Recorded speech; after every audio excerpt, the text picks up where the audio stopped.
야담 황후에 오신 여러분 환영합니다. 구독과 좋아요 꼭꼭 눌러주세요. 오늘의 야담 이야기 시작합니다. 옛날 옛적 영조 임금님이 나라를 다스리시던 시절, 충청도 깊은 산자락에 송곡현이라는 작은 고을이 있었습니다. 그해 봄은 유난히도 매서웠지요. 겨우내 눈이 많이 내렸으나 봄비는 오지 않았고 씨앗을 뿌려도 싹이 돋지 않았습니다. 전해부터 이어진 흉년의 백성들의 곳간은 텅 비었고 굶어 죽는 이들이 속출했지요. 사람의 값이 곡식보다 싸지던 시절이었습니다. 장터에서는 한 되의 쌀을 얻기 위해 자식을 파는 부모들이 줄을 이었고 인심마저 메말라가던 고을이었지요. 그 고을에 박윤수라는 젊은 농부가 살고 있었습니다. 상민 신분이었으나 마을에서 가장 성실하고 고든 사내로 알려져 있었지요. 윤수는 볕에 그을린 얼굴에 단단한 체구를 지녔으며 과묵했으나 남의 아픔을 외면하지 못하는 성품이었습니다. 일찍 아버지를 여의고 홀어머니를 모시며 살아왔지요. 그런데 지난 겨울부터 어머니의 병환이 깊어졌습니다. 기침이 그치지 않고 몸을 제대로 가누지 못하셨지요. 윤수는 밭일과 집안일을 혼자 감당하며 어머니 시중을 들었으나 두 손으로는 역부족이었습니다. 마을 사람들은 윤수에게 일손을 구하라 권했으나 윤수의 주머니는 늘 비어 있었지요. 송곡현에는 최참봉이라는 객주가 있었습니다. 양반 행세를 하며 장터를 주무르는 자였지요. 그는 흉년을 기회 삼아 굶주린 백성들의 자식을 헐값에 사들여 되파는 일로 재산을 불렸습니다.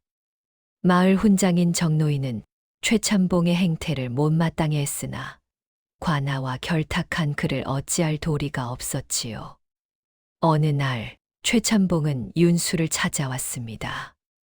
윤수의 집안 형편을 훤히 꿰고 있던 그는 교활한 미소를 지으며 말했습니다. 자네 혼자 어찌 어머님을 모시려 하나? 내게 좋은 물건이 하나 들어왔네. 윤수는 새벽같이 일어나 밭을 일구고 낮에는 어머니 약을 다리며 밤에는 곁에 앉아 책을 읽어드렸습니다. 고요하고 소박한 일상이었지요. 그러나 장터에 나갈 때마다 윤수의 귀에는 흉흉한 말들이 들려왔습니다. 요즘은 단량이면 처녀 하나를 살 수 있다더라. 사람값이 개값만도 못하니 이게 무슨 세상인가. 윤수는 그런 말들을 들을 때마다 가슴이 답답했습니다. 사람을 물건처럼 사고 파는 세상이 원망스러웠지요. 그러던 어느 봄날 저녁 어머니께서 힘없는 목소리로 말씀하셨습니다. 윤수야, 내 걱정은 하지 말고 너 먹고 살 일이나 걱정해라. 일손이라도 하나 구해서 내 앞가림이나 하거라. 어머니의 눈가에 눈물이 맺혔습니다. 자식에게 짐이 되는 것이 가장 괴로운 일이었지요. 윤수는 아무 말도 하지 못했습니다. 다만 가슴 한편에 알 수 없는 불안이 스며들기 시작했습니다. 며칠 후 최참봉이 다시 윤수를 찾아왔습니다.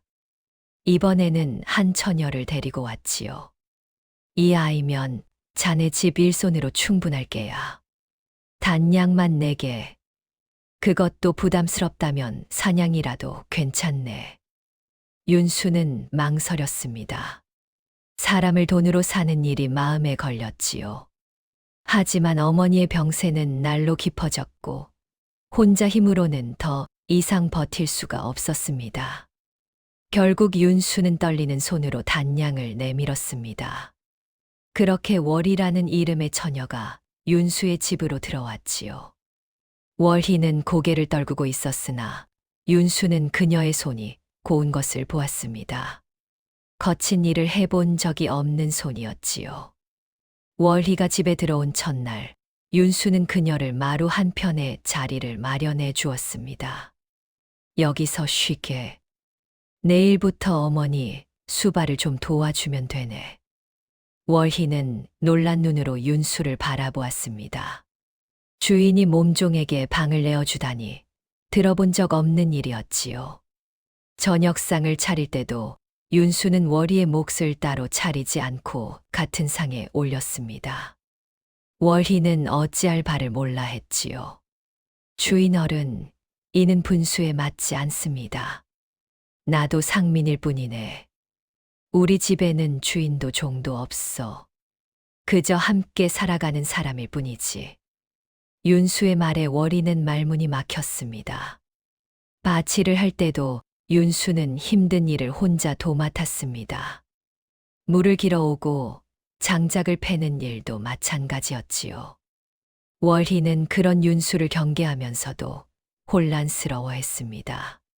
세상에 이런 주인이 있다는 것이 믿기지 않았지요. 월희가 온 지 열흘쯤 지났을 무렵 윤수는 이상한 일을 겪었습니다.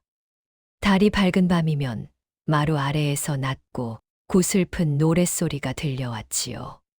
처음에는 바람 소리인 줄 알았으나 귀를 기울이니 분명 사람의 목소리였습니다. 청산의 사르리랐다, 청산의 사르리랐다. 판소리도 아니고 민요도 아닌 윤수가 한 번도 들어본 적 없는 낯선 가락이었습니다. 가사도 어딘지 모르게 고상했지요. 윤수는 조심스레 마루 끝으로 다가갔습니다. 달빛 아래에 앉아 있는 월희의 모습이 보였지요. 그녀는 하늘의 달을 바라보며 눈물을 흘리고 있었습니다. 그 눈빛에는 윤수가 감히 헤아릴 수 없는 깊은 슬픔이 깃들어 있었지요. 윤수는 차마 말을 걸지 못하고 발길을 돌렸습니다. 그날 이후로도 달 밝은 밤이면 노랫소리가 들려왔습니다. 윤수는 그 노래를 들으며 생각했지요. 월희는 분명 보통 처녀가 아니라고, 그녀에게는 말할 수 없는 사연이 있으리라고. 하지만 윤수는 묻지 않았습니다. 누구에게나 간직하고 싶은 비밀이 있는 법이니까요. 월희의 미모는 마을에 소문이 나기 시작했습니다. 우물가에서 물을 길어오는 그녀를 본 사내들이 수군거렸지요. 박윤수가 어디서 저런 몸종을 구했담. 얼굴이 저리 곱고 몸가짐이 저리 단정하니 상민 출신이 아닐게야. 질투 어린 눈초리도 있었고 음흉한 욕심을 품은 자들도 있었습니다. 어느 날 저녁 마을에 건달 몇이 윤수의 집 앞을 기웃거렸습니다. 윤수가 밭에서 돌아오는 길목을 막아서며 비아냥거렸지요. 야, 박윤수. 그 몸종 하나 우리한테도 빌려줘봐. 윤수의 눈빛이 차갑게 식었습니다. 평소에는 온화했던 그가 처음으로 주먹을 불끈 쥐었지요. 다시는 그런 소리 하지 마라. 월희는 우리 집 식구야. 건달들은 윤수의 기세에 눌려 물러섰으나 험담은 그치지 않았습니다. 윤수는 월희를 지키기 위해 일부러 더 무뚝뚝해졌습니다. 마을 사람들 앞에서는 냉정하게 대하며 거리를 두었지요. 하지만 그럴수록 윤수의 마음은 더 아팠습니다. 어느 날 저녁 윤수는 어머니께 드릴 약 재료를 정리하다가 뜻밖의 광경을 목격했습니다. 월희가 마루에 앉아 무언가를 쓰고 있었던 것이지요. 촛불 아래 펼쳐진 종이 위로 붓이 미끄러지듯 움직였습니다. 윤수는 숨을 죽이고 지켜보았습니다. 월희의 필체는 지나치게 고왔습니다. 한 획 한 획이 정갈하고 힘이 있었지요. 상민의 몸종, 그것도 단양에 팔려온 처녀가 저토록 글을 잘 쓴다는 것은 있을 수 없는 일이었습니다. 월희는 무언가를 다 쓴 뒤 종이를 조심스레 접어 소매 안에 넣었습니다. 그리고는 깊은 한숨을 내쉬었지요. 윤수는 가만히 물러섰습니다. 그리고 그날 밤 잠을 이루지 못했지요. 월희는 대체 누구인가? 왜 이런 곳에 몸종으로 팔려왔는가? 그녀가 밤마다 부르는 노래는 무엇인가? 그녀의 눈빛에 서린 슬픔은 어디서 온 것인가? 의문은 꼬리에 꼬리를 물었으나 윤수는 여전히 묻지 않았습니다. 다만 그녀를 바라보는 눈빛이 전보다 더 조심스러워졌을 뿐이지요. 그리고 그는 깨달았습니다. 자신이 월희를 그저 일손으로만 여기지 않는다는 것을. 어머니의 병세가 더욱 깊어졌습니다. 밤낮으로 기침이 그치지 않았고 죽을 한술도 넘기기 힘들어 하셨지요. 윤수와 월희는 번갈아 가며 어머니 곁을 지켰습니다. 밤이 깊어도 둘 중 하나는 늘 깨어 있었지요. 어느 추운 밤, 윤수가 어머니께 약을 드리고 있을 때였습니다. 월희가 따뜻한 물수건을 가져와 어머니의 이마를 닦아드렸지요. 그때 두 사람의 손이 스쳤습니다. 월희는 깜짝 놀라 손을 거두었고 윤수는 괜히 헛기침을 했습니다. 둘 다 서로의 눈을 마주치지 못했지요. 어머니께서 힘없이 웃으시며 말씀하셨습니다. 월희야, 우리 윤수가 미련해서 말이지. 내가 잘 보살펴 주렴. 어머님, 무슨 말씀을? 월희의 얼굴이 붉어졌습니다. 윤수는 하늘만 바라보았지요. 그날 밤 윤수는 마루에 나와 별을 바라보았습니다. 마음이 이상했습니다. 월희를 생각하면 가슴이 두근거렸고 그녀의 목소리를 떠올리면 입가에 미소가 번졌지요. 월희도 방 안에서 잠들지 못하고 있었습니다. 윤수의 따뜻한 손길이 자꾸만 생각났지요. 말하지 않아도 전해지는 감정이 두 사람 사이에 싹 트고 있었습니다. 봄날의 새싹처럼 조용하지만 확실하게. 평화로운 나날은 오래가지 못했습니다. 어느 날 최참봉이 관아의 아전 둘을 데리고 윤수의 집에 들이닥쳤습니다. 최참봉의 얼굴에는 탐욕스러운 미소가 걸려 있었지요. 박윤수, 자네에게 좋은 소식일세. 읍내 김진사 대감께서 월희를 보시고는 꼭 사드리고 싶다 하시네. 내가 중간에서 얼마든지 더 쳐주겠네. 단냥이 아니라 20냥이라도 주겠다네. 윤수의 얼굴이 굳어졌습니다. 월희는 팔 수 없소. 단냥 주고 산 물건을 20냥에 팔면 얼마나 좋은 장사인가. 자네 어머님 약값도 넉넉하고. 월희는 물건이 아니오. 우리 집 식구요. 최참봉의 눈빛이 차갑게 식었습니다. 옆에 선 아전들이 으름장을 놓았지요. 이복의 상놈, 몸종 주제의 식구라니. 그게 무슨 말인가. 관가에서 하라면 해야지. 월희의 뜻을 물어보시오. 본인이 원치 않으면 그 누구도 데려갈 수 없소. 최참봉은 비웃었습니다. 계집종의 뜻이 무슨 소용인가. 내일 다시 오겠네. 그때까지 생각 잘 해두게. 그들이 떠난 뒤 윤수는 주먹을 불끈 쥐었습니다. 월희는 떨리는 목소리로 말했지요. 주인어른, 저 때문에 화를 당하시면 안 됩니다. 제가 가겠습니다. 안 돼. 윤수의 목소리는 단호했습니다. 내가 자네를 지킬 거야. 무슨 일이 있어도. 그날 밤 윤수는 결심했습니다. 단냥보다 큰 대가를 치를 각오를 하기로. 그날 밤 월희는 윤수를 조용히 불렀습니다. 주인어른, 제게 들어주실 말씀이 있습니다. 둘은 마루에 마주 앉았습니다. 달빛이 고요히 내려앉았지요. 월희는 떨리는 손으로 소매 안을 더듬었습니다. 그리고 작은 옥패 하나를 꺼내 윤수 앞에 놓았습니다. 옥패는 정교하게 조각되어 있었고 달빛에 은은하게 빛났습니다. 그 안에는 월성이 씨라는 글자가 새겨져 있었지요. 이건. 윤수는 숨을 멈췄습니다. 월성이 씨라면 양반가 중에서도 명문가였습니다. 그런 집안의 여식만이 지닐 수 있는 물건이었지요. 저는 본래 월성 이씨 가문의 딸이었습니다. 아버지는 진사셨고 할아버님은 참판을 지내셨지요. 월희의 목소리가 떨렸습니다. 하지만 4년 전 저희 가문이 영모에 연루되었습니다. 억울한 누명이었으나 아무도 믿어주지 않았지요. 하루아침에 아버지는 유배를 가셨고 집안의 모든 재산은 몰수되었습니다. 그래서 여자들은 관비로 끌려갔습니다.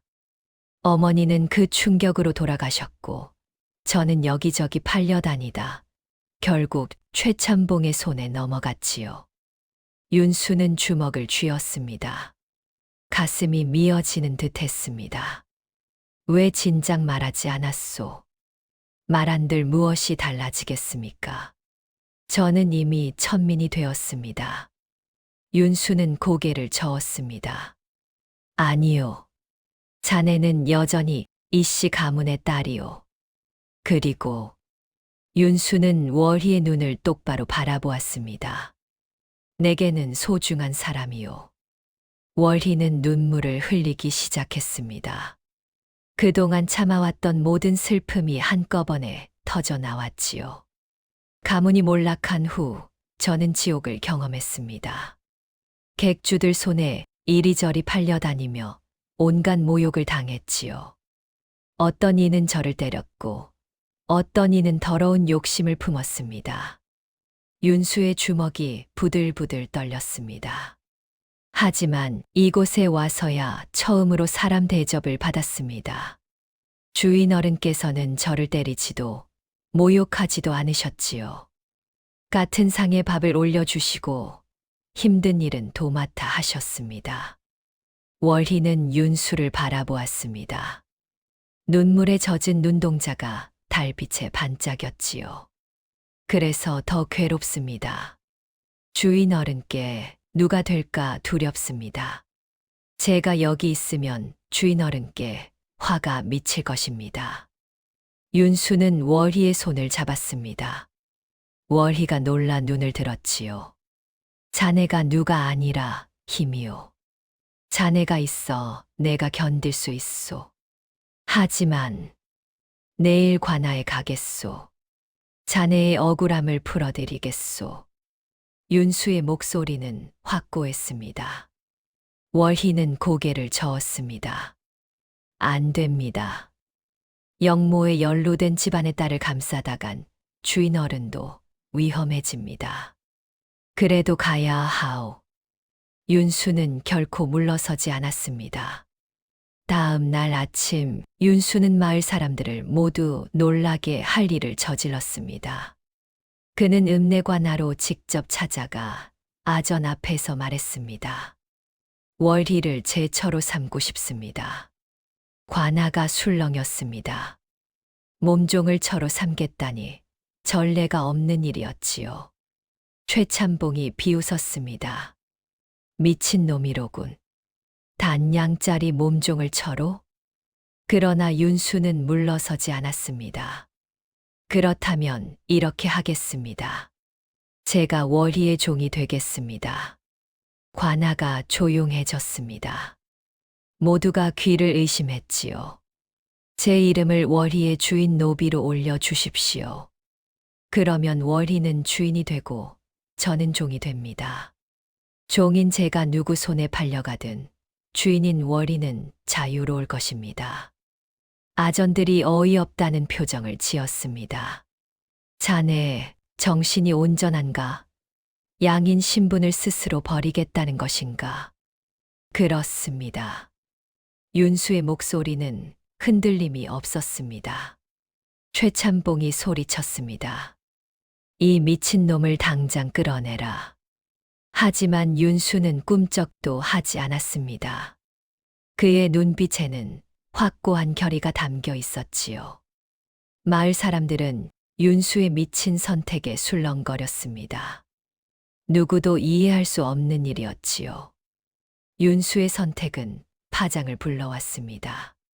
최참봉은 관아의 탐관오리들과 결탁하여 윤수를 압박했습니다. 윤수의 땅을 빼앗고 집까지 몰수하려 했지요. 양인이 스스로 천민이 되겠다니 이는 조상을 욕되게 하는 짓이다. 재산을 몰수하여 관가에 귀속시켜라. 윤수는 모든 것을 잃을 위기에 놓였습니다. 설상가상으로 어머니의 병세가 급격히 나빠졌습니다. 윤수가 관할을 오가느라 제대로 간호하지 못한 탓이었지요.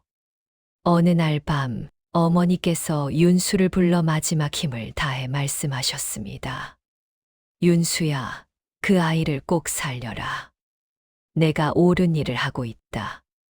어머니, 착한 사람이 복을 받는 세상이어야 한다. 내가 그런 세상을 만들어라. 그 말을 남기시고 어머니는 조용히 눈을 감으셨습니다. 윤수는 통곡했습니다. 월희도 함께 울었지요. 하지만 윤수는 절망 속에서도 결심을 굽히지 않았습니다. 어머니의 마지막 말씀이 그에게 힘을 주었습니다. 어머니의 장례를 치른 후 윤수는 마을 훈장 정노인을 찾아갔습니다. 정 어르신, 도와주십시오. 월희의 가문이 억울하게 몰락했음을 증명할 방법이 없겠습니까? 정노인은 잠시 생각하더니 고개를 끄덕였습니다. 내게 옛벗이 한양에 있네. 승정원에서 일했던 분이지. 그분이라면 당시 기록을 찾을 수 있을지도 모르네. 정말입니까?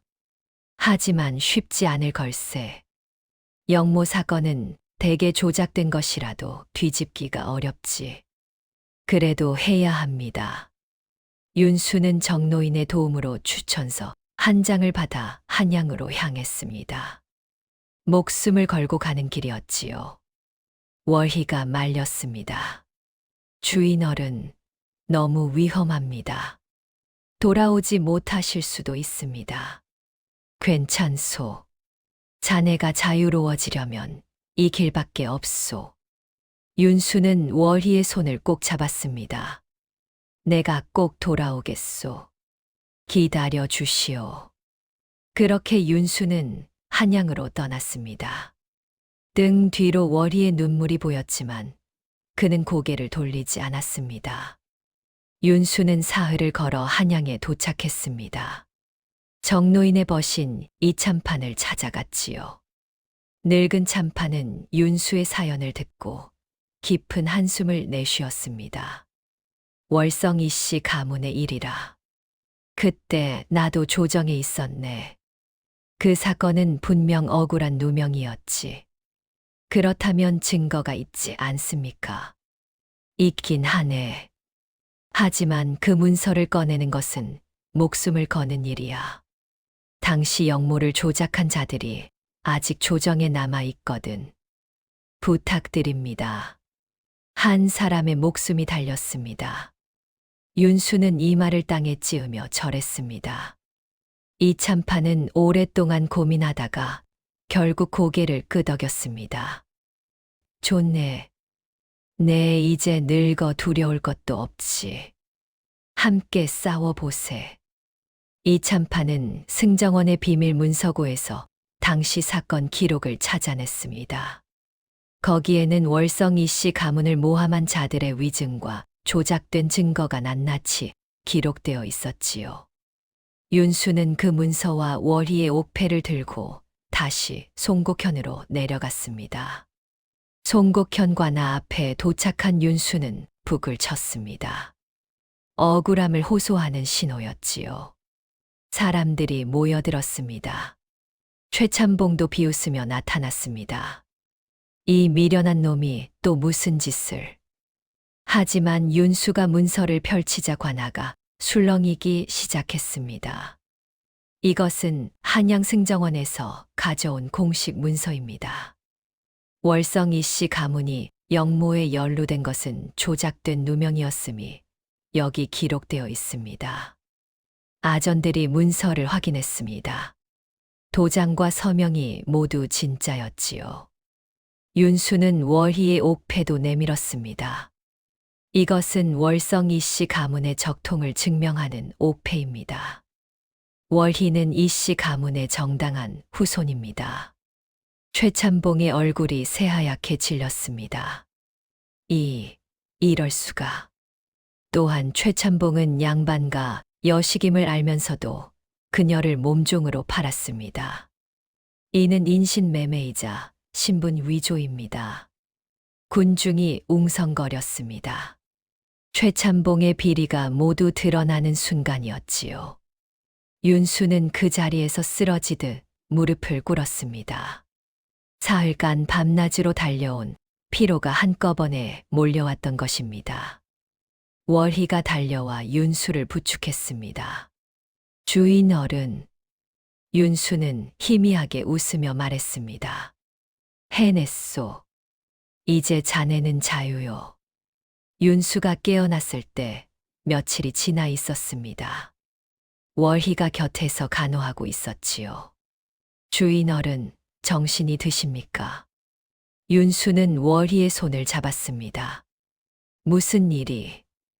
모든 것이 밝혀졌습니다.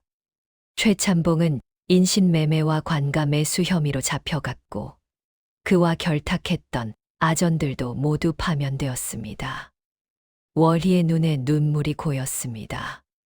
그리고 제 가문의 누명도 벗겨졌습니다. 조정에서 사면령이 내려왔고 몰수되었던 재산도 돌려받게 되었습니다. 그것 참 다행이요. 윤수가 미소 지었습니다. 월희는 고개를 숙였지요.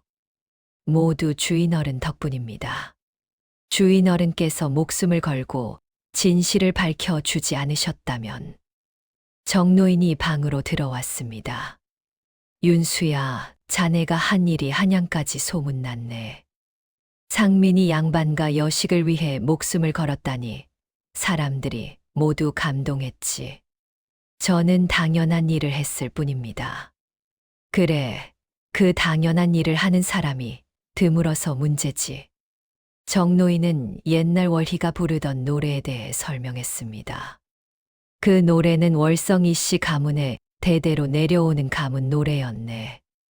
달 밝은 밤, 조상을 그리며 부르는 노래지. 윤수는 고개를 끄덕였습니다. 그제야 모든 것이 이해되었지요. 월희의 고운 손, 정갈한 글씨, 슬픈 눈빛, 그리고 그 애절한 노랫소리까지. 모든 것이 그녀의 진짜 신분을 말해주고 있었던 것입니다. 그리고 윤수의 선함은 마을 사람들의 증언으로 입증되었습니다. 단양의 거래는 탐욕이 아닌 구원이었음이 드러났지요. 조정에서 사면령이 내려온 후 월희는 본래의 신분을 회복했습니다. 월성이 씨 가문의 딸로서 정당한 자리를 되찾은 것이지요. 가문의 친척들이 찾아와 월희를 데려가려 했습니다. 이제 어서 한양으로 올라가자. 내가 있을 곳은 여기가 아니란다. 하지만 월희는 고개를 저었습니다. 저는 이곳에 남겠습니다. 친척들이 놀랐습니다. 무슨 소리냐? 너는 양반가의 딸이다. 어찌 이런 시골에. 저를 사람으로 대해준 곳은 이곳뿐이었습니다. 저는 이곳 사람들과 함께 살고 싶습니다. 월희는 윤수를 바라보았습니다. 윤수도 월희를 바라보았지요. 정노인이 웃으며 말했습니다. 그럼 혼례를 올리는 게 어떻겠나. 윤수와 월희가 동시에 얼굴을 붉혔습니다. 하지만 저는 이제 양인도 아닙니다. 스스로 종이 되겠다고. 걱정 마라. 관아에서 그 기록은 무효로 했네. 자네는 여전히 양인이야. 윤수는 고개를 숙였습니다. 저는 저 같은 사람이 월희와 어울릴 수 있을지. 월희가 윤수의 손을 잡았습니다. 주인 어른께서 제게 목숨을 주셨습니다. 이제 제 목숨은 주인 어른 것입니다. 이제 주인도 종도 없소. 우리는 그저 두 사람일 뿐이요. 두 사람은 서로를 바라보며 미소 지었습니다. 그렇게 주인과 몸종의 인연은 끝났고 한 남자와 한 여자의 인연이 시작되었습니다. 초가을이 찾아왔습니다. 들판에는 황금빛 보리가 물결치고 하늘은 높고 맑았습니다. 윤수와 월희는 나란히 밭에서 일하고 있었습니다. 땀을 흘리며 씨앗을 뿌리는 두 사람의 얼굴에는 평화로운 미소가 걸려 있었지요. 여보, 이쪽에도 씨앗을 좀 더 뿌려야겠소. 알겠습니다. 서로를 부르는 호칭도 달라졌습니다. 이제 그들은 부부였지요. 마을 사람들은 처음에는 양반과 딸이 상민과 혼인했다는 것에 놀랐으나 이내 두 사람을 축복했습니다. 윤수의 선함과 월희의 겸손함을 모두가 알았으니까요. 해가 뉘엿뉘엿질 무렵 두 사람은 마루에 나란히 앉아 노을을 바라보았습니다. 윤수, 왜 그러시오? 그때 단량을 내셨을 때 저를 어떻게 생각하셨습니까? 윤수는 잠시 생각하다가 말했습니다. 도와주고 싶었소. 그 눈빛에서 슬픔이 보였거든. 아무도 슬퍼해서는 안 된다고 생각했지. 월희는 윤수의 어깨에 머리를 기댔습니다. 저를 살려주셔서 고맙습니다. 나야말로 고맙소. 자네가 있어 내 삶이 의미 있어졌소. 저 멀리서 달이 떠올랐습니다. 예전처럼 밝고 둥근 달이었지요. 하지만 이제 월희는 슬픈 노래를 부르지 않았습니다. 대신 윤수와 함께 웃으며 내일을 이야기했습니다. 단량으로 시작된 인연이었습니다. 사람의 값을 돈으로 매기던 비정한 세상에서 시작된 만남이었지요. 하지만 그 인연은 서로의 삶을 건져 올린 사랑이 되었습니다. 돈으로는 결코 살 수 없는, 세상 무엇과도 바꿀 수 없는 소중한 것이 되었습니다. 사람의 진정한 값은 돈이 아니라 마음에 있다는 것을 두 사람은 온몸으로 증명했습니다. 어려운 이웃을 외면하지 않는 마음, 부당함에 맞서는 용기, 그리고 서로를 아끼는 진심. 그것이야말로 가장 값진 것이었지요. 다음 영상을 빠르게 만나보시려면 좋아요와 구독을 눌러주세요. 그럼 더 재미있는 영상으로 찾아뵙겠습니다. 모두 행복한 하루 보내세요.